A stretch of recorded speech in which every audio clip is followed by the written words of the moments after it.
Good evening, everybody. My name is Dana Levenberg. I'm the supervisor of the town of Ossining. I'm here with the town board, Deputy Supervisor Liz Feldman, Councilwoman Jackie Shaw, Councilman Greg Meyer, Councilman Northern Wiltshire. And we are going to open this meeting with the Pledge of Allegiance. We're here for town hall meeting for the town of Ossining, and it is September 17th, 2019. Please rise and join me for the pledge.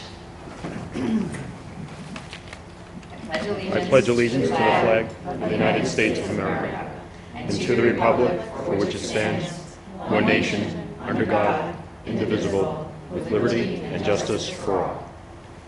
And we're very grateful tonight to have the League of Women Voters here with us. They had offered to host a forum because we have 3 ballot initiatives this November. Actually October, November, because we have early voting this year, which you will hear a little bit more about. So I just wanted to thank Jody Reaver, who's been working with us to set up a forum so you can hear a little bit about pro, con, and neutral approaches to the 3 ballot initiatives that will be before the voters in the town of Ossining, and that means all of the town of Ossining. 2 of the ballot initiatives at least are for all of the town, and 1 ballot initiative is just for those who live in the unincorporated part of Ossining.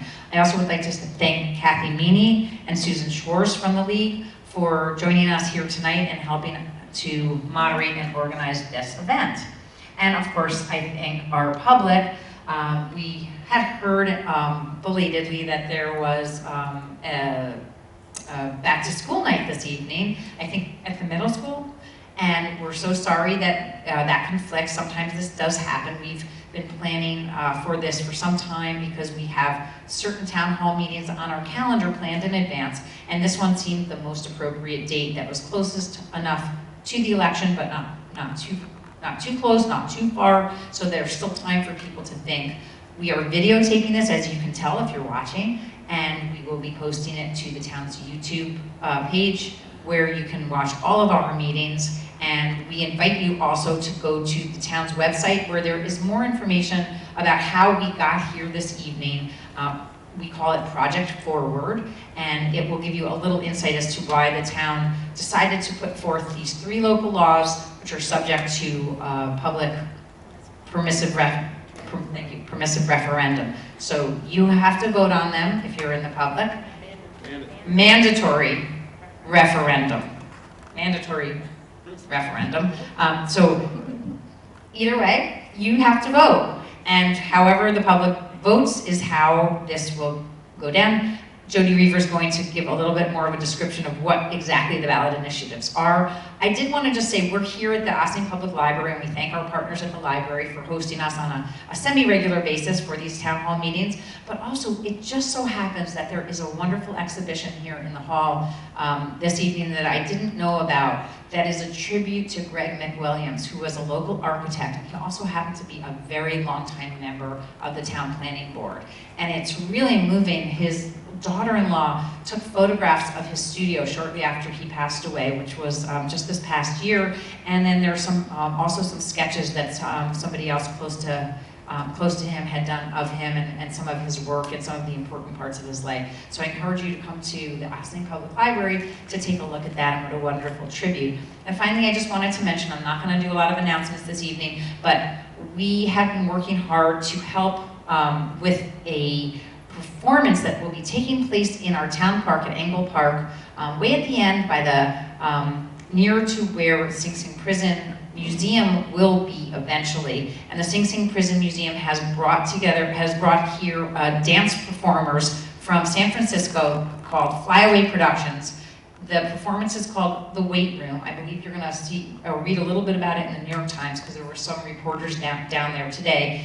Performances are this Friday night at 8 p.m., Saturday at 3 in the afternoon at 8 p.m., and then Sunday at 3 p.m. So please go to the Sing Sing Prison Museum website to learn more about it, and if you can't make it, I think they might be having a dress rehearsal that's also available to open to the public tomorrow, Wednesday evening. So check it out, it's very exciting. And that's it, unless any of my board members wanted to say anything else. We're gonna be sitting in the audience and we're gonna be listening too. Enjoy. Thank you.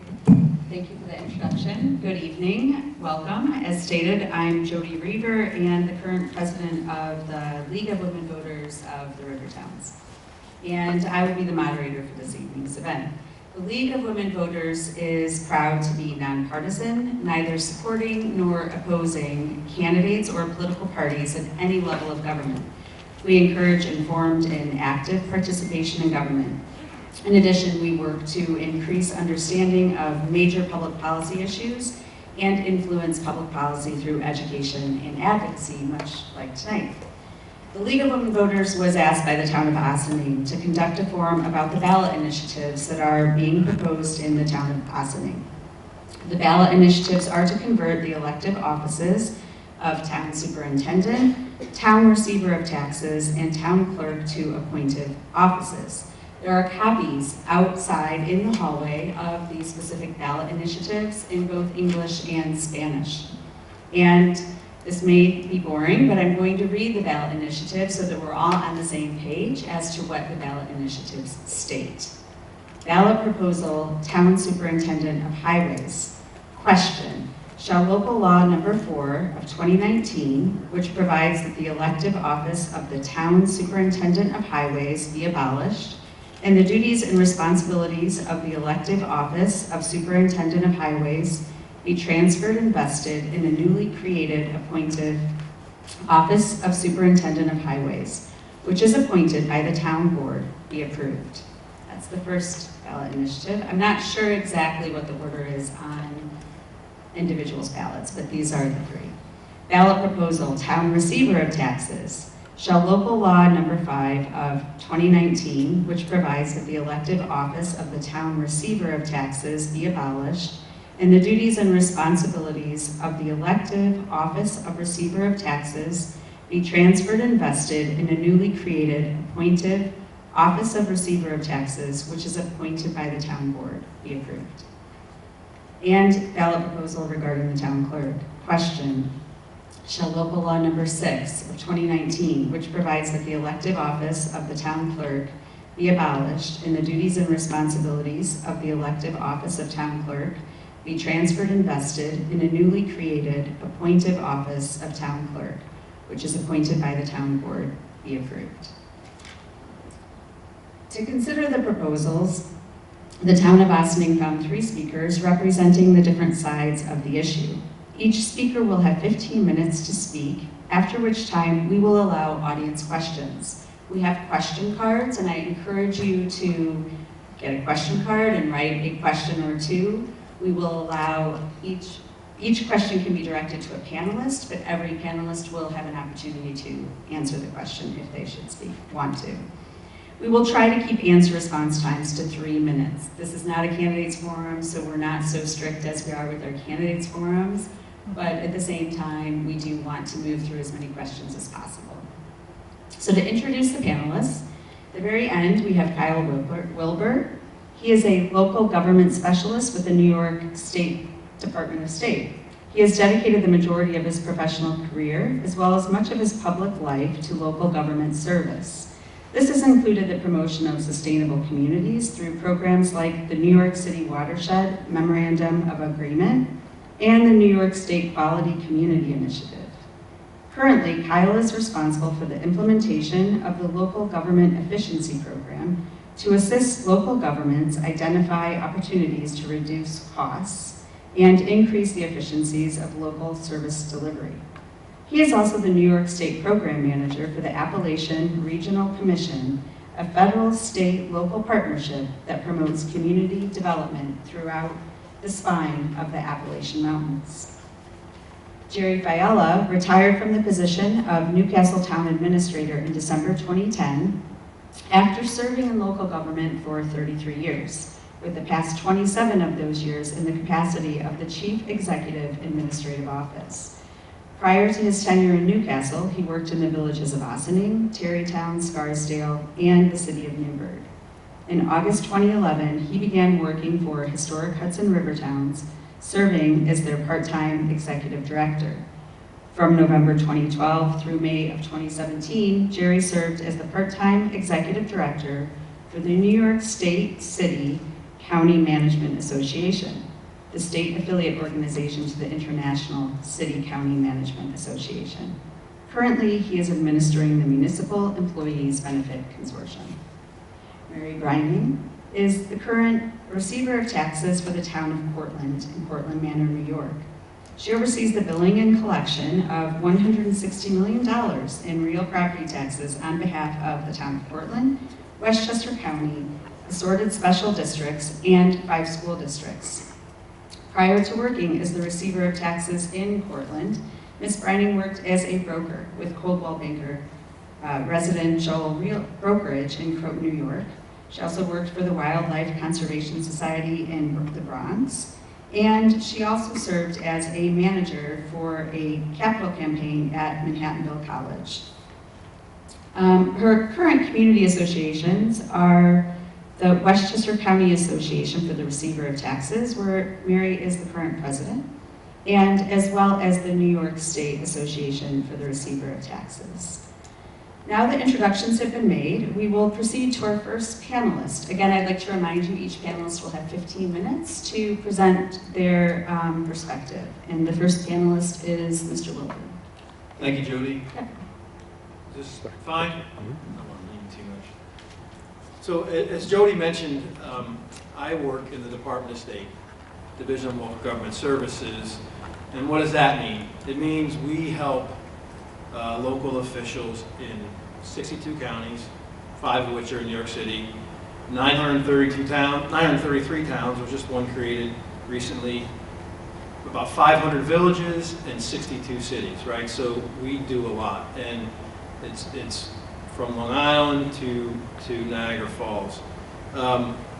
I am the manager of the Local Government Efficiency Program, and what is that? That is a direct technical and financial assistance program to those local officials that are considering or have been asked by their residents to consider reorganization activities, up to and including consolidation. We've done a variety, not us, we've supported through financial grants a variety of projects, including village dissolutions, consolidation of functional areas of local governments and the like. But doing that, it's not our decision, it's a local decision. We're there, we are a resource for local officials and residents to not only plan for, but implement those types of projects. And those things are happening throughout the state. Our funding there's a variety of different types of funding.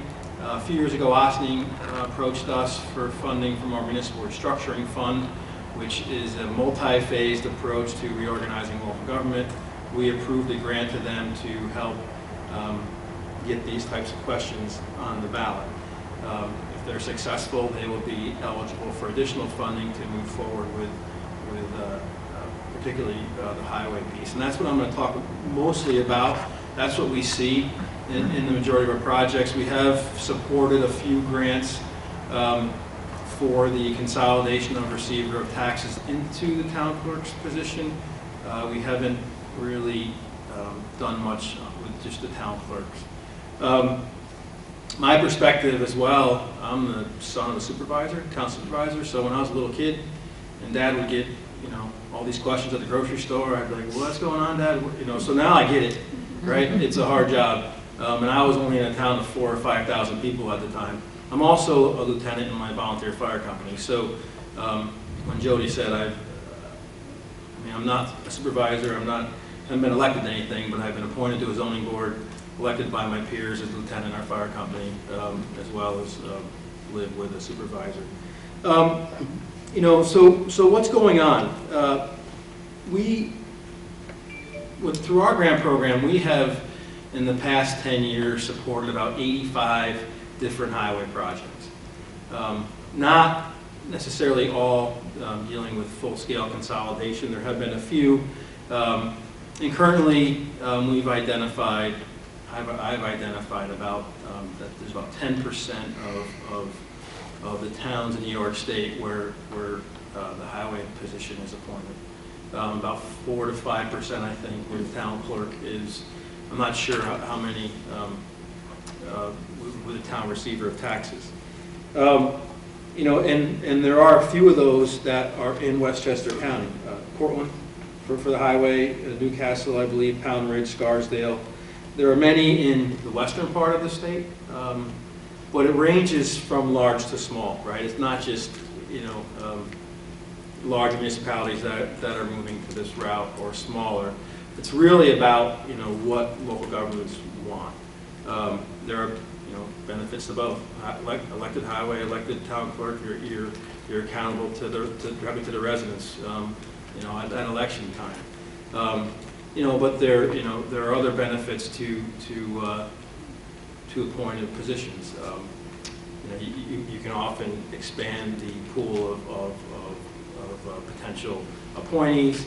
But again, it's a definite local decision. What are your goals? You know, what are the local governments and the citizens trying to get out of these decisions? This didn't happen overnight, right? There's been a lot of discussions, I think, locally. I've been actually in at least two, you know, when we're talking about the grant, you know, and what are the opportunities. Often cases, from what I've seen with the highway position, you can broaden the scope of duties through an appointed position. You know, you can create a public works department that's overseeing other resources too, where under the elected position you can. You can. Let me go back to you know, some of the things that we're seeing. Did everybody get this handout? So those are outside on the table. Right. So we don't have one of these for tax collectors. We don't have one of these for town clerks. We do have one of these for highway services. So we put this together based upon what we've seen, what we've funded, and there are a number of options. The first of which is consolidation of highway departments, which is successful in a number of areas. Most recently, what we're aware of, the town of Chemung and town of Ashland and Chemung County, you know, they've gone through that process. Countywide provision of highway services, that's always an option. Sharing of infrastructure, cooperative agreements, contracting for services, regional planning. You know, our projects are vast in scope, you know, and I think when you do share service, when you do consolidate services, those types of larger projects become more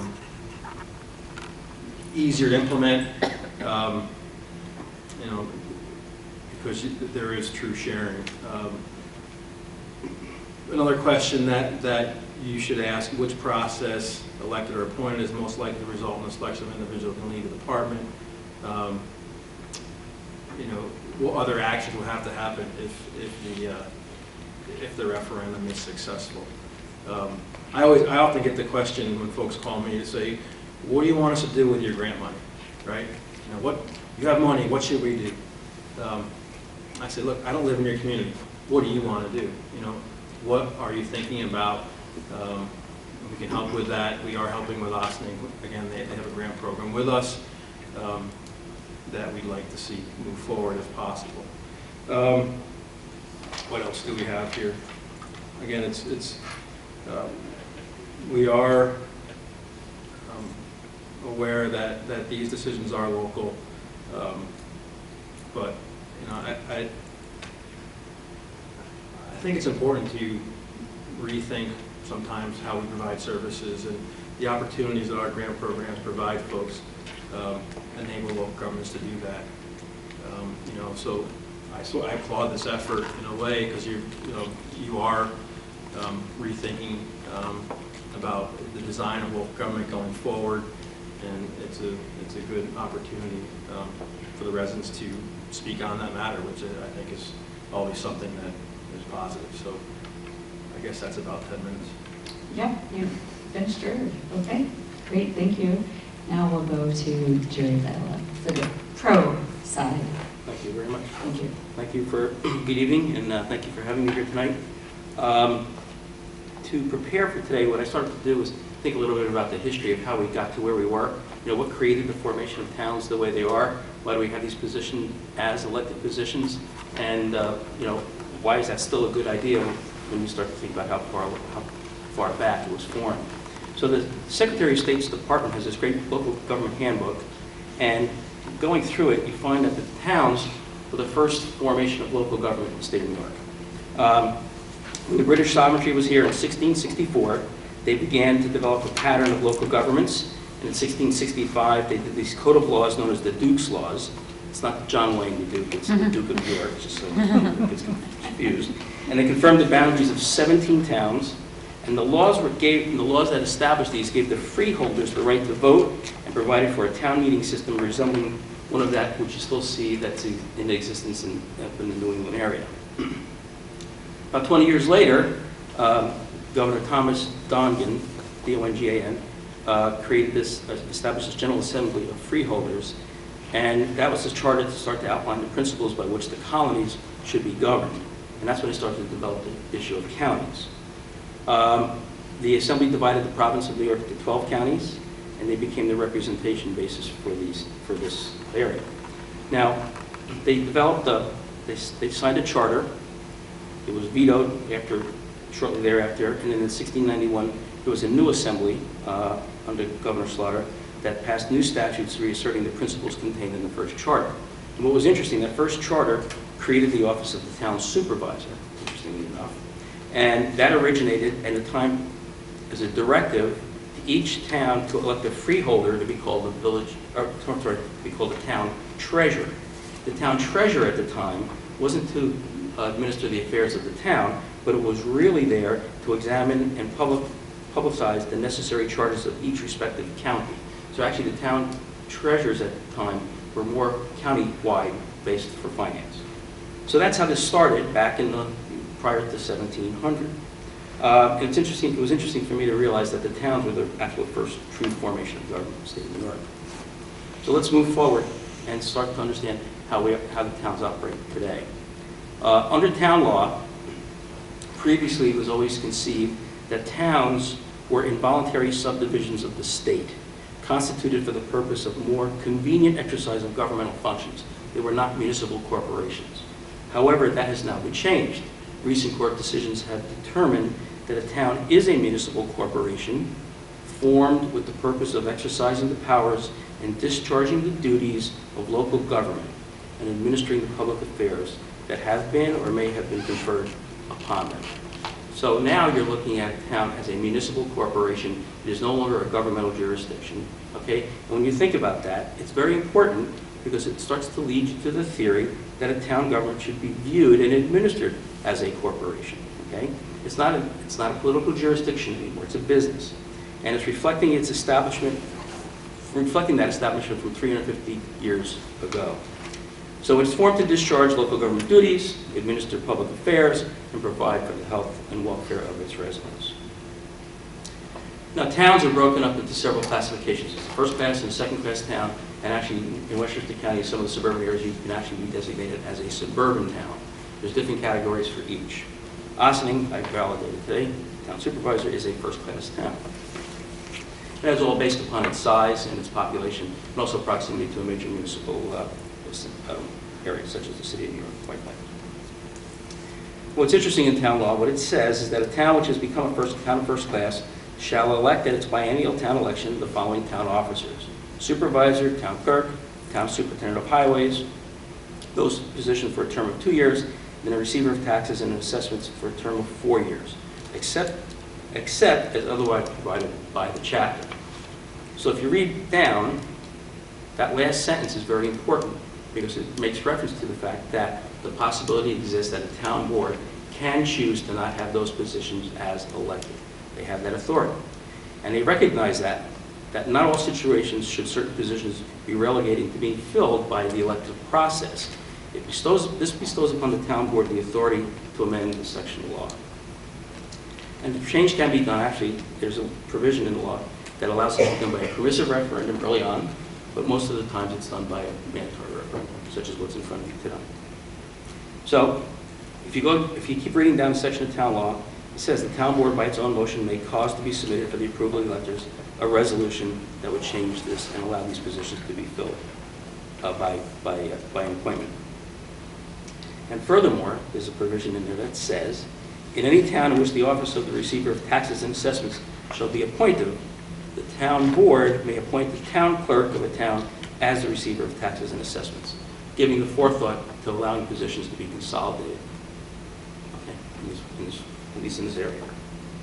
So if you think about towns being formed starting 350 years ago, now you start to ask yourself, well, why do you ask yourself the question, why do you think now's a good time for change? Well, maybe we should have changed it 200 years ago, but besides that, we weren't there at the time, so let's think about it, why now, okay? Number one, why change? Well, number one, it's permitted by the statute. The statute allows it.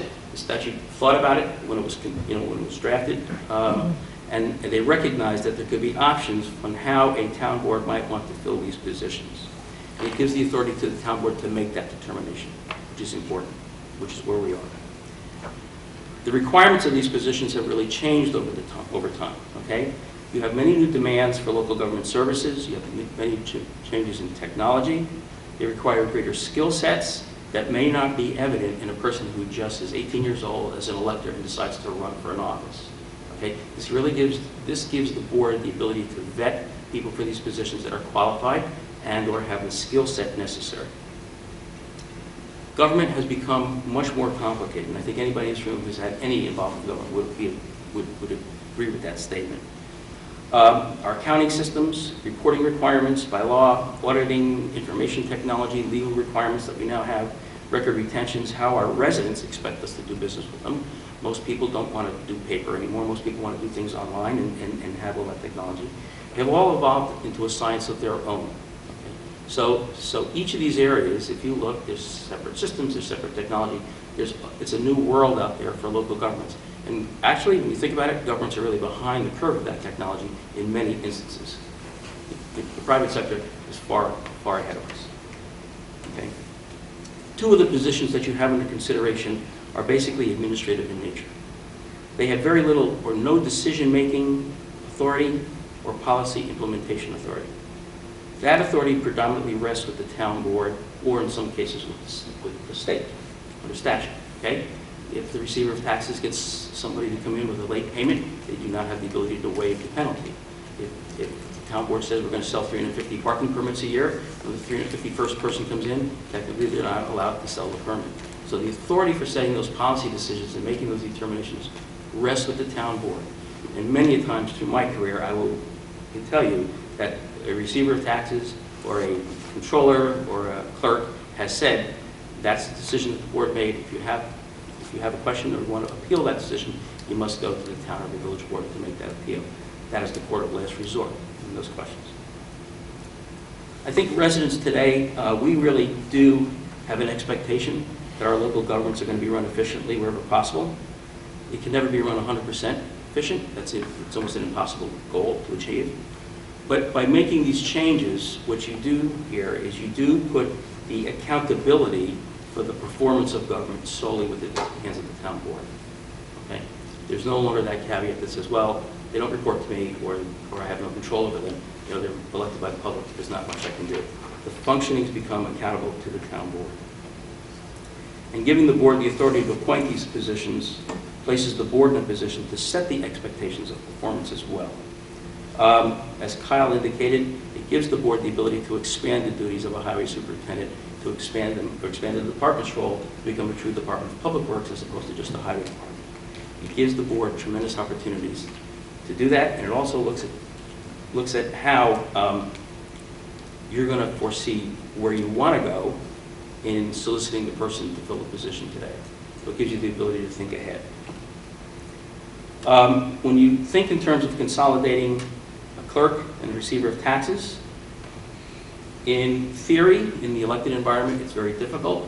The person doesn't have to agree to do it, but in the appointed world, the board can make that happen. So that the consolidation, it becomes a board decision at that particular point in time. And we would expect, I know I would expect of my town board, and I would make sure they could do it. I'd stand up at those board meetings. And I would say that they have an obligation to solicit and hire the best qualified person for the positions, and vest the authority of the town board to do that, provide the assurance that they will do that. Okay? This is not a patronage position. These are positions that have certain civil service duties and responsibilities, minimum qualifications that the town board should uphold and use in their selection process. When you think about, going back to what I said earlier about how a town is a corporation, if you make the comparison to a school district, school districts only have an elected board. All other officials are appointed by the superintendent or by the board. And I don't understand why we think local government should operate in any different function. So I really feel, I've been through these processes twice in my career, where we had elected officials that were put up for referendum and moved into an appointed position. I've been in the position where we've consolidated certain functions, and I will tell you they're still there. I did them over 20 some odd years ago. They're still functioning, they're still working, and I don't think there's any movement on any part of those local governments to change that. So it can be done successfully, but it requires a certain amount of integrity and requirements of the requires the authority of the board to fulfill that wish. So I think it's time to move away from what we thought about would work 350 years ago, and really start to put the authority in the hands of the town board to staff the village and the town as they see fit. Thank you. Thank you, Jerry. Now we'll move to Mary Fighting. Thank you. Thank you, Jody, for facilitating. Thank you to the League of Women Voters for hosting, and thank you to the board for reviewing the situation and making the best decisions for your community. I've been the receiver of taxes of the town of Cortland for 18 years. I grew up in Cortland. My first job was with the recreation department, and then after graduate school, I moved to the other side of the county and then returned here. But 19 years ago, as I was serving on different committees with the town and moving about and meeting people, I was approached by the party leader to say, Mary, why don't you run for receiver? And I said, my background had been, my master's was in research and social work, and I had done a lot of demographic work in Westchester County, and then I moved into administrative in the not-for-profit sector for fundraising, so I'd always worked with numbers. So I said to him, well, what makes you think I could do the job? And he said, oh, Mary, a monkey could do that job. And he was serious. Well, I can tell you that it's not my opposable thumb that allowed me to do this job. It is more and more complicated, and it's a lot of area. During that 18 years, I served as president of the Westchester Association of Receivers for 3 times, and someone would say that was pretty dumb of you, Mary. But it did allow me the opportunity to see other municipalities, their structure, and how the receivers function in those structures. I can compare Yorktown, that has an appointed receiver and an elected clerk. I can compare to the east of me, where you have someone wearing the same 2 hats. And then another municipality where you have a part-time supervisor, full-time administrator. And then in the town of Cortland, where I am, you have a full-time supervisor and an appointed clerk and an appointed receiver. They are all very diverse. When it comes to the superintendent of highway, that position was abolished about 20 years ago, and an appointed engineer has been in that position.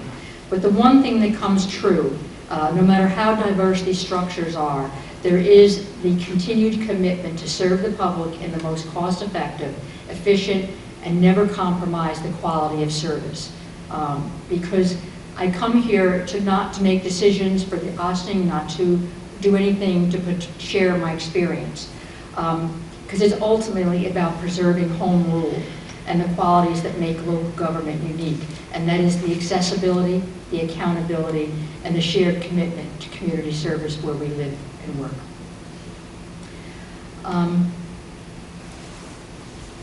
I stay away from the word consolidation because sometimes it can have negative connotations.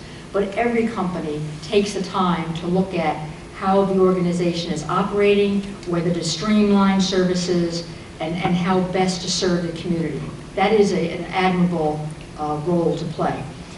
I also say in Westchester, well, in Cortland right now, one of the things we're doing, while we're not reviewing the change in the assessor or the clerk's role, that is not on the table. The board also has to look at, though, and how you streamline, not only in staff members, but also to look at how rateables, because we're losing Indian Point, one of the things we have to look at is how we attract businesses to the community and keep the budget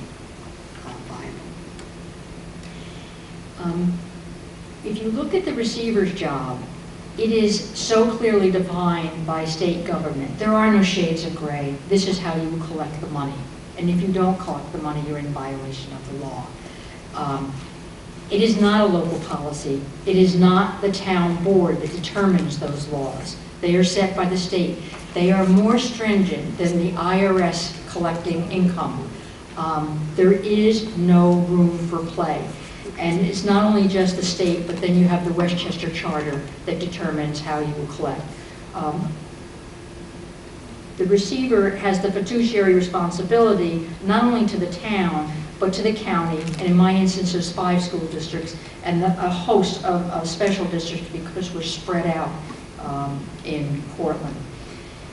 One of the things that people will say, and I will do, this is one thing that's said, and then the other thing, the flip side that is said, that an elected official, there is a residential clause, therefore you have a greater accountability to your constituents. That was stated. As opposed accountable to the person who hired you, where you feel pressured sometimes to skirt around laws or things. And I've not experienced that in the town of Portland, but others have said it. But I would say, if that position is going to be appointed, there needs to be a consistency that a 2-year span is not sufficient. It really should be a 4-year. There's a huge learning curve there. You don't go anywhere to learn it other than you get in that job unless you're in the job in another capacity. You just don't think about what the laws are governing. And they're vast. I mean, there's a whole volume of what can and can be not done. Another advantage I look at as the receiver is sometimes the board does not want to be associated with the foreclosure process. It shouldn't be a political process. It just should be how we are responsible in making ourselves whole. We have spent the money, and most of you know this, whether you collect the money or not, you still must pay the schools what their warrant is. They are guaranteed that money, and the same is with the county. So it shouldn't be whether it is politically popular, whether it's an election year. It should be, this is our job as good business people to collect the money that is due us. And I say you can do that by putting that on the receiver's shoulders and letting them just do their job. I will say that I've never had an enemy in doing that job, that I've had the opportunity to help many people find resources and how they may stay in their home, whether it be through HUD or any other social worker in our senior citizen program, that there are ways to reach out. There are many opportunities for the people to contact the town. There are many different doors they can go in. But if you own property in the state of New York, there is not a time, I don't think, that you have not contacted that office for their assistance, whether the bank has mistakenly paid a wrong parcel, whether your mortgage has been satisfied, whether your bank has sold your mortgage, whether your star doesn't show up on the bill, and all the confusion that goes on with star. So that you are a resource, and many times you are the face that people will contact and value in assisting the person. And I don't diminish that, because if there's anything that makes local government good, is the availability of your staff. So if you do rearrange and you do streamline, I say never cut it so tight that you don't have sufficient resources to provide the services to the community, and not at the risk of making a mistake. If you look at what happened in Putnam recently, they're rebilling. Something went drastically wrong, and who was ever administering those veterans exemptions, that they gave them full value. Now the impact on my office is there's an over collection in Putnam and there's an over collection in Lakeland. You never want to risk those kinds of problems. You want the resources there. You want the right person. And I have to tell you this, when I came into the job, you come in January, collection is a fast pace, you're collecting, you're collecting, you're collecting. And then you get to February, and the state is very clear. The bill goes out in September. Westchester says, well, we're going to provide the convenience to our taxpayers of paying in 2 installments. And the state says, okay. But if that money is not in, if that school does not have that money, come the 5th of February, the 1st of February actually, there's going to be a penalty, and it's going to be calculated off when the bill went through, which is 6 months, and it's 10%, and it's grueling. And to be brand new in the job and to face the month of February in the office is a tough one. And I remember leaving the building one day, and Linda said, Mary, how's the job going? It's more than anyone thinks it is. And I said, yes, and I don't think I've made a lot of people happy. And she said, Mary, you'll know how well you've done in your election. Well, I went on to 4 more elections, and this will be my last term. I'm moving on to another chapter. But each one of those, I either was 68, 69, or 70% of the vote. And that was my message from the public, that I had served them and served them well. What is the structure in one organization may not be the one for another one, and that's the decision you make. I did not do that alone, and I have to tell you how I accomplished what I did, is that I had an outstanding supervisor and a board of directors. They had continuity in leadership. There was no political footballs. There was none of that. You went as a department head, you asked them for the resources that you needed, and they were reasonable and they were fair. And every time I went, I was able to upgrade, whether it was paying online in 2008, whether it was adding credit cards. When I went to them and said, can we change the bank? I found New York State Transportation Authority offered a rate of 1.81% on credit cards. It was unheard of. They said, okay, Mary, you can change. Every time I went to them, they were reasonable and fair, and they allowed the services to be outstanding because of their commitment to the community. Unfortunately, none of the things we've done are eligible for incentives, because many of them were done so many years ago. We've averaged a 1% increase over 20 years in the increase in town taxes. The town has been outstanding, and I wish they would receive incentives. But there are 2 things that I come back to. When I look at how do we work smarter and how do you save money, I have to turn to the state and say, make up your mind about STAR, because you're killing us with changes in software. The volume of phone calls that we're getting because people are confused. It's not a good plan when it's a plan that's changed every year. And the last one is the civil service laws and hiring. If you need to tweak a department, if you need to change it, you are so caught up in antiquated programs and lists that you can't accomplish the goals in the best way to serve the community. In summary, I thank you, and I hope that's been helpful. Thank you. Thank you. Yes, I think our panelists also round of applause. And at this point in time, we will open up to questions, unless anyone feels like they need to. I just Share yes, yes, thing yes, you may. about the. I know you're not responsible for STAR. I'm not responsible. Although I just got my rebate check. I know, right? me too. Yeah, I'm not going to get that. But I just read, just to go into the sort of the take on how impressive it is that Ossining is considering this, and however it happens. But I just recanvassed the list that I have, and I think there are 8 towns in the county that have appointed highway superintendent. Does that sound right? I mean, that's so.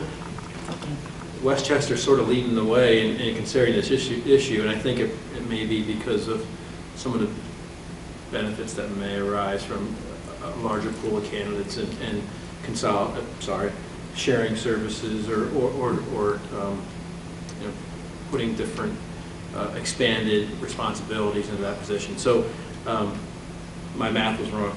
Sorry. Okay, so I'll start with the first question, and if you have questions as we proceed through, please, you can bring them up to me, or we have question cards right over here with Kathy and Susan. This first question is for the receiver. When a receiver has to foreclose on delinquent properties, doesn't it make it easier if the tax receiver is independent from the political offices of the supervisor? And second part, likewise, when properties have to be auctioned, shouldn't this be done by an independent re-elected receiver instead of by an employee appointed by a supervisor and board? Okay, in our situation, I inherited several $1 million in liens when I came on to that job. And so with the attorney, I prepared the list, the attorney certainly does a lot of legwork, and the volume of it. But I felt it was important to be independent of the board and to not have the board, to not politicize the process. It is a business practice to secure the funds that have been paid out. Many times we found that the parcels were not even occupied. You had slivers of land that were historically not of value. Rarely did we have, a vulnerable situation. In those situations, I can remember reaching out to someone's children with their permission and working collectively and getting a better arrangement. So I never wanted to outsource that piece of it. My master's is in social work, and I used that a lot in the job, I have to say, so that I was able to do that. But when the auction comes, we will this time be using an independent. We did not, and there were a few times that we really hit hard in the newspaper because it was being politicized. But this time we will use an independent auctioneer. Okay. This question, do either of you want to respond to that question? No? Okay. No. This question is for you, Mr. Paella. You said the town board and supervisor can vet a candidate for an appointed position. Now an entire political committee can vet candidates for office and make sure candidates meet qualifications. It's more of a statement, but I guess how would you respond to that? Well, I think with all due respect to a political organization, when they're vetting a candidate, they're vetting a candidate for the purposes of electability as the primary goal, not whether or not they can potentially function in the environment and in the job that they need to do. So there's a different vetting process in my mind. When you take and remember, you're putting this political party is not, they don't have that political party that's doing that in that back caucus doesn't have any ownership of that person once they get into that position, really. That person is on their own. They're not accountable for that person's performance. Counter to that is if the elected town board does the vetting for one of the positions and the person doesn't work out, they're accountable. They have to take an action. They have to take either disciplinary action, they have to take an action to terminate, they have to do something because the person that they selected is not doing the job right. If the political party does that vetting in the back office and the person doesn't do the job right, the person's in the position for 2 years regardless. So that's where the difference is. So the vetting, it's a completely different vetting animal. It's a completely different vetting process, and I believe that the criteria that's used is different. Now, I've never been involved with a political vetting process because I've stayed away from politics for my entire career. It's part of the ICMA Code of Ethics, but that's what I've been told. Do either of you want to respond? No, not really. I just, again, I've never been elected, and thank you for all that you've done, and thank you for staying apolitical, I guess. But it's really, again, I keep going. I tell folks when they call me, look, I don't have the answers, but it sounds like you're trying to develop not a solution, but you don't want to develop a solution to a problem that's not there. But Jerry's point about laws being 200 years old, I think it's valuable to rethink whether or not it goes forward or not. you know, because times have changed, governments change, duties change, and if these positions are appointed, sometimes you can do things differently. But maybe that's not what folks want, you know, but what's wrong with at least asking the question? Do you want to respond to that question, Bill, or I have more? Okay. This is, I'm not exactly sure who this question is for, but I'll throw it out there and then one of the three of you could take it up. An elected receiver provides necessary independence provided by New York State town law. A receiver of taxes has a fiduciary responsibility to the county and to school districts as well as the town. Shouldn't this position be elected and independent, much in the same way judges are elected? And there's a second part that I'll ask. Anybody want to answer that? I would take the position that whether the person is elected or appointed, the fiduciary responsibility doesn't change. Okay? It doesn't matter. You have an obligation to collect, as Mary said. In Westchester County, it's very unique because the towns have to collect and make all of the other districts whole. It's not like that in the rest of the state. It's different in different parts of the state. So, and a lot of times, those fiduciary responsibilities on how you pay the school district when you collect those taxes, there's an arrangement sometimes made, sometimes it's established very, very clearly, and it has to be turned over within 24 hours of collection, and others say within the end of the month. There's some Controversy. question on that, right? But the bottom line is there's a fiduciary responsibility that once you collect it, you have to turn it over. And you have to turn over the total levy, not what you collected. And you have to do the same thing with the county, you have to do the same thing with fire districts, down the line. So again, whether the person's elected or appointed, that obligation doesn't change. Anyone else? I can only say that in the association, I think of the 22 members, there are 4 now that are appointed. Do those people perform their job differently? No, they don't. They all are committed to the best service possible. And I commend all of them because it's not an easy job. It is not. Collecting taxes can be difficult. Nobody wants to pay them. And as you said, government is more complicated. Well, so is collection. The more you do to accommodate different methodologies of paying, whether it be online, whether you do a website, you are now interfacing with IT, which is different than the past. You are interfacing with many other entities. The job is far more than when it was when I came in 18 years ago. So there is the need for support service and education for anyone who comes in. One of the things we did with the Receivers Association is we have the State Association of Towns, the legal person, come down twice a year to provide the legislative updates because there are rapid changes. And many of the smaller towns can no longer afford to send their person to the annual meeting. And that's why I served for 3 times, to be honest with you, because that network was essential in bringing everyone together, because we don't have creativity in that job. You must know the law, and you must not discriminate.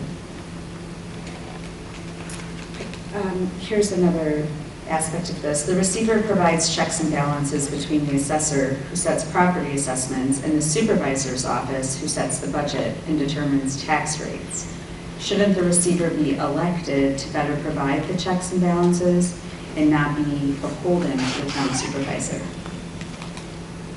I'll let anyone of you.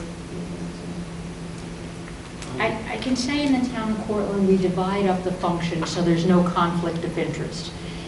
It is the supervisor and the board, the supervisor's board budget, and it is the assessor who sets the values, and it is the comptroller in my operation that sets the rates, and then you collect. But so you have a division of labor and checks and balances. But I think, and it's different in every shop, who performs those roles, but all of those roles do get performed.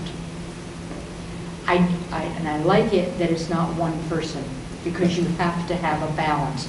In my shop, if I make a mistake, you multiply it times 15,000. No board of directors wants to be responsible for that kind of an error. I mean, Putnam's, that's a hard place to be right now. Yorktown had that situation years ago too. Do I- But to Mary's point, though, I think she's absolutely correct that in any one of those functions, you do need a certain segregation of duties, okay, especially in the area of finance. So you do want to have an assessor determine your total levy. You want your town supervisor obligated to perform the budget. You want somebody in the finance area who's watching over the numbers and double checking that all the calculations are correct and going back over the roll and verifying it. And believe me, you need multiple sets of eyes looking at all of that data to make sure that it's accurate. I remember there was problems in Yorktown years ago when they had a levy and there was a change. Yep. I remember very well. I wasn't involved, thank God, but I remember. But those things can happen. It's not impossible to have happen, but the segregation of duties, again, I would say whether it's an elected position or appointed, doesn't matter. There has to be a certain degree of independence in the job that they do to make sure that everybody's on the same page to check these things and make sure that they're accurate. So that has to happen. Are there any more questions from the audience at this point in time? Yes, I have some. You have some more? Okay. Can they raise their hands? Sure. And if you have questions, you can, Maybe closer to the mic. oh, okay, perfect. For Mr. Wilbur, the data collection for Austening's Project Forward could have been sent in by any individual anywhere. Is the funding that your office provided based on answers to that survey? I'm not really sure of the question. I mean, the funding was approved because the town of Austining applied for it, not an individual. We can't support, individuals can't apply to us for funding. It has to be by a local government. In most cases, by two local governments. In this case, it was. But yeah, we wouldn't just accept an application from an individual. Is that the question? You know, Is that how the question was, is your organization funding that project forward that the town applied, put forth to the voters? We are, I'm not sure what Project Forward is. Okay. Is that the? Then the answer is no. Okay. Is that the? Oh, the answer is yes. I'm sorry. I don't know whether I can. Okay. Yeah. Do you want me to move to the next question, or do you want to ask clarification? Yeah. Because this is, Yeah. I mean, I don't know by that name. I mean, we're helping the town, study and the project, when they applied to us, was town village shared service and consolidation. But it's a phased approach, so in order to get any more money, something else has to happen, and nothing else will happen unless, well, something may happen. Well, I'll let Madam From our Supervisor answer perspective. if she'd like to, if it's a yes or no answer. sure. That's fine. Yeah. Okay, I'll just use the microphone. So Project Forward is the name of part of the communications that we had with the community. So yes, the grant is funding our communications work with and we had hired a consultant, and the consultant worked with the community to reach out through surveys, through forums, and a number of different ways to get feedback early on in the process as part of the local law that needed to come before the board to be passed first before going to mandatory referendum. And if I could just. Yeah. I mean, it's not dissimilar to what we do with a lot of other art grants. So we have on your sheet, if you took a copy, we have our Citizens Reorganization and Empowerment Grant. So that is a consolidation grant. So if local governments are petitioned by residents to consider consolidation, they become eligible for money to help educate folks who will be voting on it. So it's similar to that. So yeah, we are helping, the grant will help educate voters on this issue. For Mr. Freya, a follow-up to the. Can we just have one more follow-up to that? Yes. Hi, sorry. I just wanted to clarify what I think Julie's question was, because I'm not sure. Do I? Yes, you do. Because we videotape it. Okay. Just introduce yourself. Sure. Hi, good evening, from the Budget Director for the town. My name is Maddie. So Julie's question, I believe, which I'm not sure anybody really understood, but I believe I did. The question was, is the funding that the town is going to get based on the input that we received in the survey? So for example, we would not get any... No, it doesn't seem to be. Well, hold on, let me just get to the end. My understanding of what the question was people could be answering this from anywhere, right? People in Indiana could be writing in and saying, yes, I support this initiative, blah, blah, blah. And your question is that information what is informing how much money we're going to get? That's sort of how I understood your question. No, it's just whether or not his grant money was covering that survey, but. Okay, yes, I guess I misunderstood your question, but I just wanted to be super clear. Yeah. The money was approved before that survey was even crafted. So Correct. it's not that the money is a result of the survey, it's the other way around. And I guess also then in regard to that also is the results of the survey, as you just stated, could have been sent in by anyone. So what happens in that regard?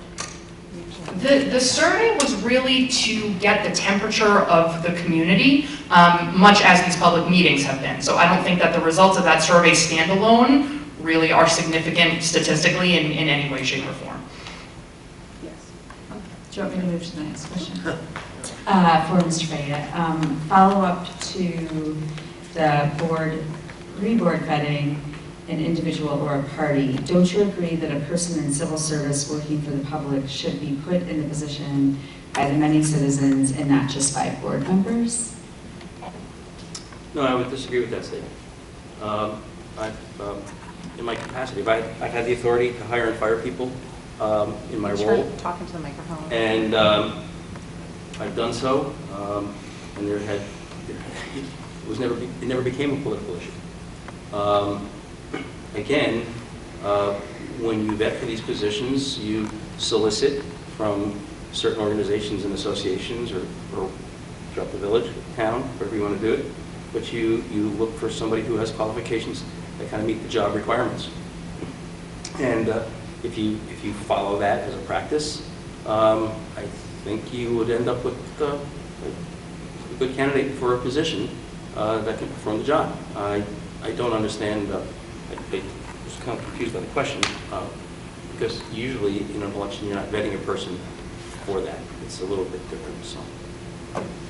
Sort of a follow-up to that, I think this is for anyone. By appointment allows the board to abolish civil service positions under the appointed department head. Why not let the thousands of voting citizens of Ossining choose their employee and not 5 board members? I think, Yeah, it's kind of a follow-up. if anybody would like to answer that question. Well, I just had a thought, and I'm not going to get into necessarily the civil service law or civil service side of it, but New York is unique, right? I mean, we have fire districts with appointed commissioners. We have fire protection districts in towns that fall under the town board leadership. We have some towns that have police where the police commissioners are not elected, they're appointed. So we have all this sort of hodgepodge of different ways of doing things. So I'm a broken record, but it's okay to rethink and look. It's why 200 years ago was the highway superintendent elected and not police. I mean, it's a weird mix, right? So it's never going to be answered and solved, but it's great that, again, that you're considering it and have the wherewithal, the drive to at least think about it. So that's not really an answer, but that's a thought. Anybody else?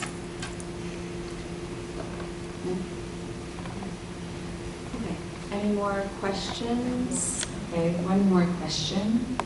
And then anyone else?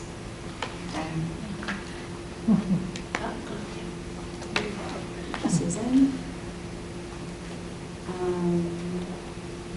Okay. There is an issue of integrity. An elected receiver answers to the public and the voters. If appointed, he or she would be watching her back or his back by being nice to those who appointed her or him. I know of 3 cases where a town supervisor asked a receiver to waive penalties for their friends instead of following maybe the law. Does anybody want to comment on that? Who asked the question? Who asked the person to waive the penalty? The town supervisor asked the receiver? Yes. So it seems like the integrity question is more on the town supervisor than the receiver of tax, correct? It's more of the pressure Okay. that's put So- on an appointee as opposed to an independently Okay. elected person. But that doesn't necessarily mean that an elected receiver of taxes wouldn't do that. Because they may be from the same political party, or they may be opposing political parties. So then you have the potential for political fallout. The bottom line to it is,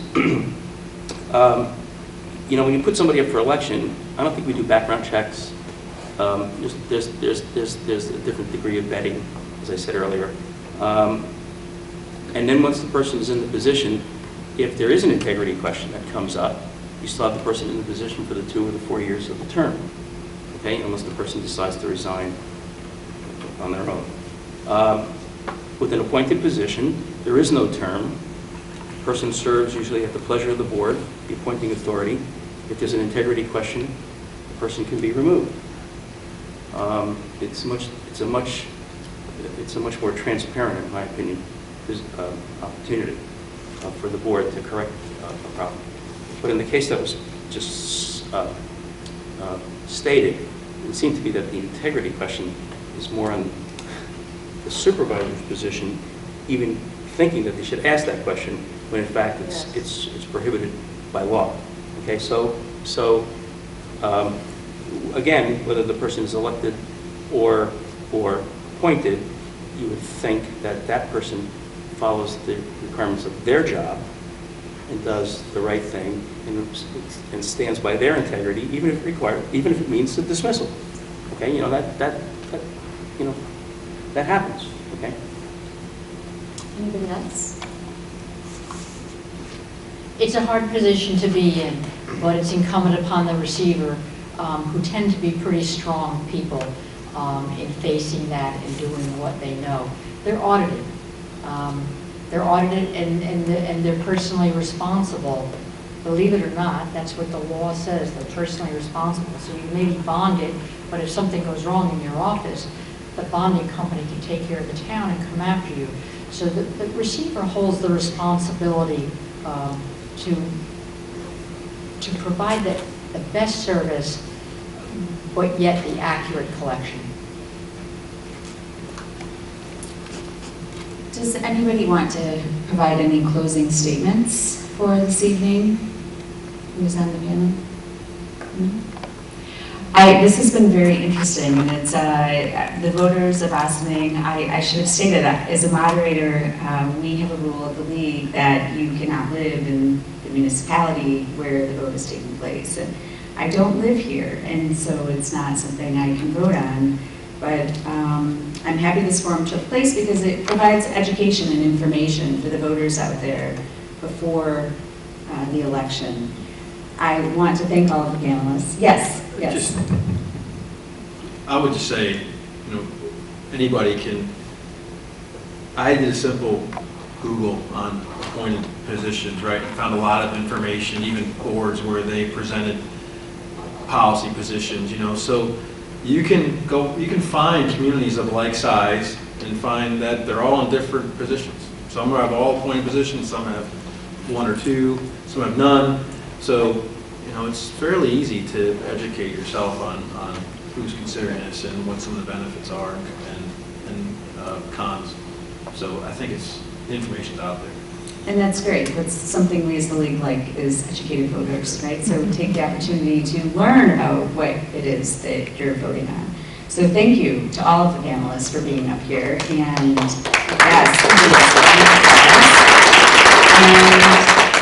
As the League of Women Voters, I would be remiss if I did not remind everybody to vote. And this year, New York State has something very exciting that the League has fought for a very long time, which is early voting. And here are the times and days. It begins on Saturday, October 26th, and goes through Sunday, November 3rd. The weekend hours of both Saturday and Sunday, both weekends, are from 12 p.m. to 5 p.m. And during the week, on Monday, Wednesday, and Friday, voting hours are during the day from 8 a.m. to 4 p.m. On Tuesday and Thursday, the voting hours are from 12 p.m. to 8 p.m. So hopefully, everybody can find a time to go and vote. If individuals are not able to vote early, then Election Day is on Tuesday, November 5th. And the early voting location in Ossining is the Ossining Recreation Center at 95 Broadway. So that is where you can go to vote early, and on Election Day on Tuesday, November 5th, you would go to your regular polling location. Two resource websites are vote411.org, which is a website that the League has put together for candidate and ballot information. You type in your address and you can see who and what will be on your ballot. And if you'd like early voting details, you can go to nyearlyvoting.org, and that is also a League of Women Voters website about early voting across the state. So, It's a very nice website. thank you. Yes, thank you. All right, well, thank you very much, and with that, I'd like to thank the League. Jody, thank you so much, and Mary and Susan, greatly appreciate it. And I just wanted to also thank our panelists for coming out tonight. Kyle made a trip down from Albany, and Jerry and Mary came from Portland, and we're very appreciative for the time that you gave and the thoughtfulness you gave to your remarks and to answering all the questions. I did want to ask that I could get a motion from the board to go into executive session, and might I have such a motion? Okay, thank you, Councilwoman Feldman, and second from Councilwoman Shaw. All those in favor? Aye. Aye. Anybody opposed? Okay. Thank you all very much. And this, as I mentioned, will be up on our YouTube channel. So if you had an opportunity to see it here tonight live, and know anybody who didn't get a chance, please make sure that you let them know that it will be available tomorrow at some point, probably in the afternoon. Have a great night, everybody. We'll see you next week. thank you. And there are the ballot initiatives outside as well as the handouts.